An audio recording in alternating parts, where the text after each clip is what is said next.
Hi everybody, welcome to your final guided reading. We're going to read up to page 315 today. There is still a little bit left of the book, which we will explore in week 1 of next term. Okay, so where we left off, Hassan had gone missing in space.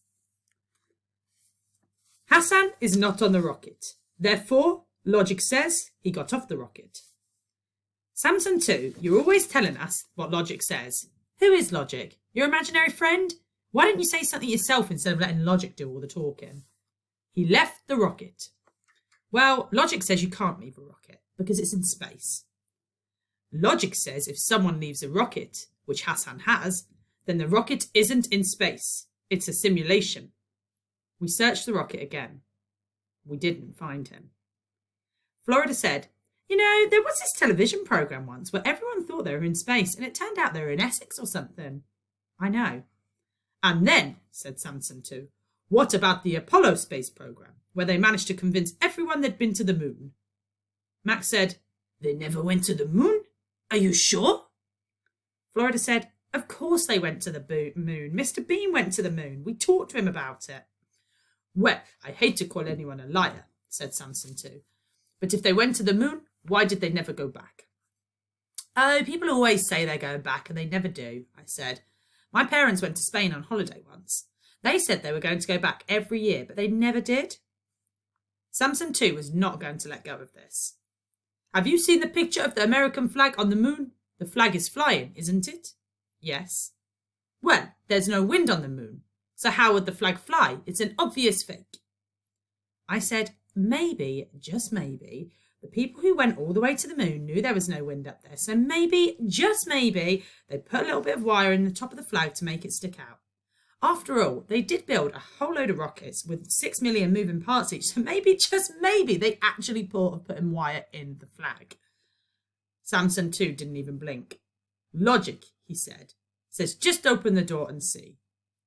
Okay, Logic, why not do that? Go on, Logic. I will. I didn't say you do. I said logic. Logic says I'll do it. No, logic says I'll do it. I'm in charge. I'm the one responsible. I'll go outside. Why did I say that? Going outside a rocket in space is called EVA, extravehicular activity. Unfortunately, I'd missed the part of training where we did that because of Eddie Xanadu's electric Ribena. The others remembered the important things. How to put the helmet on, how to connect your oxygen, how to check the EVA suit. There was a section in the manual about how to open the airlock. And suddenly there I was, ready to go into space. I was standing inside the airlock and Florida was pointing to a coiled yellow rope. That's a safety harness, she said. It ties you to the rocket so you don't just drift off. Put it on straight away. You're dead without that. I fastened myself into the safety harness. Florida sealed the inside door behind me and for a minute I was bobbing by myself inside the airlock. It was like standing in a lift. It seemed so ordinary, apart from the fact I was levitating, that I started to think that maybe Samson 2 was right. Maybe we weren't in space. Maybe we were in some kind of simulation. Then the external door started to open. There was just a slant of black at first, black so solid that it looked like a wall. It was hard to believe that things could move around in it. Then I started to see the underside of one of the Dandelion silver sails. I'm saying now that's what it was, but it was hard to tell. It was so dazzling that you couldn't really make out the shape. It blazed like the filament of a really strong light bulb. Then the door opened wider, and I was out there in the black nothingness, floating free. Suddenly I collided with one of the sails and rolled around under it until I hit one of the struts and something made me grab hold of it. I hung there like a kind of mad Christmas decoration, and for a second or two it was completely the most cosmic thing ever. The huge moon was in front of me, and my feet seemed to be dangling in a kind of milky bath of stars.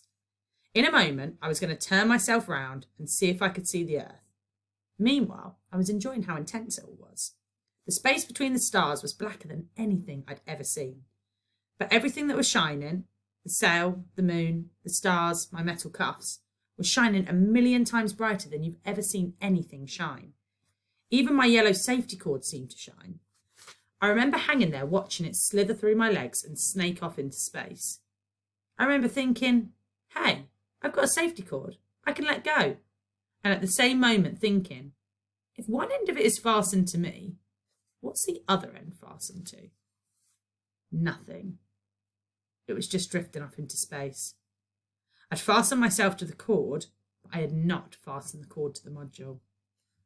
All I can remember after that is my own hands gripping the struts, trying to hold on. My own hands shuffling painfully slowly along the sail towards the module. I thought about going hand over hand, like on monkey bars, but I was too terrified to let go with one hand even for a second. It seemed to take hours to get back to the side of the rocket. I was sweating and my heart was thumping. By the time I was next to the rocket, my helmet was starting to steam up. That's when I realised I wasn't really sure which way it was back to the hatch. I'd rolled over so many times under the sail, I couldn't remember now whether I came out of the back or the front. I worked out that if the yellow cord was streaming past me, then it must be pointing in the opposite direction to the one I had come from. Also, I knew I couldn't see the moon from the hatch, so the hatch must be at the end furthest from the moon. Underneath the sail, there was a strut attaching it to the module. I edged down that and found the sill of the compartment the sails had been in before they popped out. I gripped that and followed it towards the back. It took ages. By the time I got to the end, I was too tired to do anything except hang there, staring straight at a couple of rivets and a big metal panel. I knew the hatch must be nearby, but I couldn't see much by then because of the condensation in my helmet. I was also starting to worry about how much oxygen I had left. While I'm going, by the way, why don't you see if you can sketch what I'm describing, okay? Think about what this might look like. I ran my hand over the panel until I came to the edge of it. There was a double row of rivets there, just wide enough to squeeze my fingers between. That should hold me for a second. I brought my other hand over and squeezed that in too. Then I reached out to the next panel, did the same. I was just clinging on by my fingertips the whole time. I was crawling along the outside of something that was moving faster than a train. I tried to find the hatch with my fingers, but suddenly my foot caught on something. It was stuck. I brought the other foot round to it. Yes, the 2 feet fitted inside. I ran one foot along the inside rim of whatever it was. Then I froze. The rim seemed quite sharp and metal. What if I ripped the suit? I stayed still for a while, trying not to breathe. I was sure now that it was the hatch below me. I just wasn't sure how to get the rest of myself down there. I tried crawling down with my hands, but keeping my feet tucked in. It only took me so far. I was going to have to try and jump down. But what if the moment I let go, I just shot off into space? I had no choice. I had to risk it. I let go of the side of the rocket and at the same time tried to push my legs inside as hard as I could. In my mind, this would make me slide elegantly, feet first, back inside the hatch. In fact, I banged my knees. The pain made me curl up into a little ball for a second. So for a second or two, I was floating completely freely in space. But the momentum of curling up made me turn right over, and as I came round, I was passing the bottom of the hatch. I grabbed it and dragged myself inside. There was plenty to hold on to in there. I felt around blindly with my fingers and pressed a button. I could hear the airlock door closing behind me. I still wasn't out of danger, but I was so happy to be back inside that I started to take my helmet off. I wasn't sure how to do it and fumbled around for a bit. When I finally got it off, I could see again. And the first thing I saw was the hatch door just clicking shut. If I'd known the proper way of undoing the helmet, if I'd got it off more quickly, the door would not have been fully closed and my head might have exploded, although I'd have probably suffocated first. Blimey. I stood with my forehead against the metal door. It felt so cool and so solid. I loved the way it didn't try to run away from me and leave me in space. It seemed like hours before the door opened. Long, happy hours of just standing still. Not gripping anything, not scared, appreciating the various properties of metal doors. As soon as the hatch opened, all the children were floating there in front of me, bobbing up and down like a bunch of cherubs. And they just looked so alive. I know it sounds mad, but I could see every one of their eyelashes. I wanted to count them. I could hear their breathing. I could hear eyelids opening and closing, everything. Felt like I'd completed a quest and all the rewards I'd earned, the health, the experience, the strength were flooding into me. It was like I'd gained a superpower. Hearing. I could have just stood and listened to them breathing and blinking all day. I wanted to hug them, to be honest, but obviously that would have been too weird. Florida said, "Did you find him?" "Who?" "Hassan, you went outside to look for Hassan." No, he's not out there. I was so happy that I'd rescued myself. I'd forgotten about rescuing Hassan. What is out there? Well, you know, the universe and stuff. If he's not out there and he's not in here, where is he? Said Florida. He can't just have vanished. Max said, first the Earth has vanished, and now Hassan has vanished. Everything keeps vanishing. Maybe we are going to vanish. I said, shh. Among all the new sounds I could hear, eyelids opening and closing, muscles and bones moving, electronic equipment buzzing, a counter from the Travel Monopoly set hovering under the seats, I had noticed another sound, louder and rougher, coming from inside the wall near the driving compartment. I floated over to it. To me it sounded deafening, but I knew that the others couldn't hear it at all, because when I was looking for Hassan earlier, I hadn't heard it either. It was my new super hearing that picked it up. I felt around on the wall for a bit and found a little gap between the panels. I pushed on one panel and tugged on the other, and there was Hassan, snoring. He woke up, looking so pleased with himself, and said, did I win? When the soldiers came to my village, I hid in a space behind the water tank for 3 days. I have had plenty of practice at hide and seek. I said, of course, I forgot about that. It was strange to think that this might be only the second most dangerous game of hide and seek Hassan had ever played. So I won? Yes, you won. You did really well. So, said Max, he won. Finally, I am a loser. I looked at him. With my super hearing, I could almost hear his heart beating faster than usual. Then it seemed to calm down.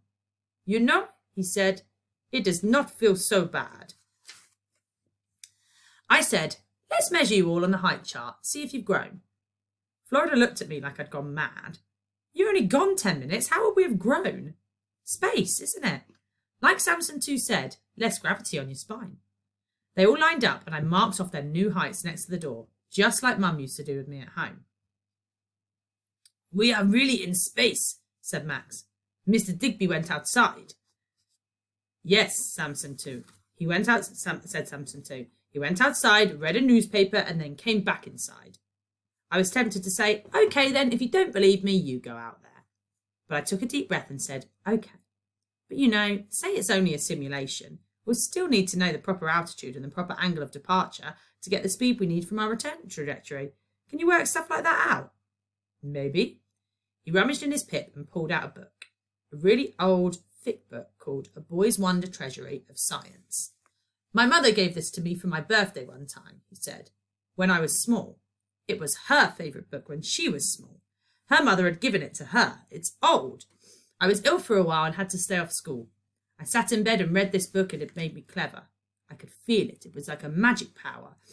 Because I got so clever, they sent me away to a special school and I did not see my mother so much after that. Still, sometimes when I am tired or when I do something not so clever, I sleep with it under my pillow and I can feel it making me clever again. That's how I know about the power of suggestion. At the back of the book, there were these massive lists of numbers. That's what they used to do. Used to do complicated maths before they invented calculators. With this, said Samson 2, I can work out the trajectory. I said, well, if you need any help, I'm officially gifted and talented. And when we're ready and the time is right, we will all of us press that green button together. They all cheered. Florida suddenly shouted, look! Out of the window, we could see a huge shadow moving across the moon like a carpet being rolled out. What is it? I knew what it was right away. I recognised it. I said, that's the shadow of the Earth. And we all watched it. It was the nearest any of us had come to seeing the Earth since we blew off course. It was the first time since then that we'd known for sure that Earth was still there. Then I said, who's hungry? And we raided the supplies of space food. While we were all laying into pork that makes you eat your own hand, Florida suddenly burst out laughing and pointed at Max. What? Said Max. Look, he's talking to us, he's eating and he's weeing at the same time. You can see his waist bag pulsing. Max, are you weeing while we're eating? Yes, I am. So am I, said Hassan. And soon, everyone was, except me.